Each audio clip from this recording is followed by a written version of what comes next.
It was right around she was 3 or 4 months. We noticed she was kind of weak, mainly her legs. If we tried to stand her up, she just couldn't bear any weight on her legs, which even a newborn can kind of stiffen them. That was kind of our first red flag. And I remember we Googled that. Yeah, and that's when we came across the SMA diagnosis. The quickest, easiest way to describe it is it just creates fatal muscle weakness slowly. We read that 90% of SMA kids don't live past 2. We took her to physical therapy, and then by the time she was 6 months, he said, this is not normal for me to have a 6-month-old that can't sit up and can't bear weight on her legs. So he referred us to pediatric neurologist. Yeah. That's when she actually got diagnosed.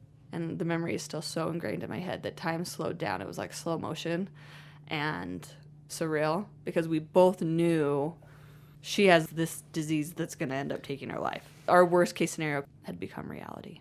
Yeah, we just broke down. Once you come to the realization that what you envisioned for your family and for her was no longer the case, that was pretty hard. We had time to really step back and look at what we wanted for Auni and what would be best for her and her happiness. With SMA, kids' brains aren't affected, so they continue to develop like any other child would mentally.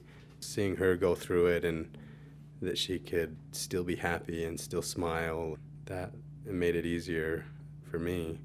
Totally. To continue to go through and it. And she was so happy, so happy. So yeah, it's like if she can be happy and be flexible, we should follow suit. Yeah. And I feel like we always tried. Our community just surrounded us with love, and it seemed like there's just fundraiser after fundraiser after fundraiser on our behalf to help raise money for her various medical needs. Wheelchairs and different devices that maybe aren't covered by insurance. And our families were there always to take care of her. They were always just very supportive. When you have a terminally ill child and you know that eventually they're going to have a last day, you don't know when and you don't know when it is, then every day becomes a gift, and every day they're here with you is a day to just be enjoyed and celebrated. And the small and simple things. It doesn't have to be grand to be happy. Just a simple walk or just to be with each other. Yeah, just to spend time together with her was enough. And I hope that we can keep that perspective with Rook, with our son. When he's a 2-year-old throwing a tantrum, I can be like, you're strong, you're healthy, you're throwing a tantrum in the middle of the store. He has strong muscles. He can scream that loud. We now have a son that so far is perfectly healthy, and it really is a miracle not to be taken for granted.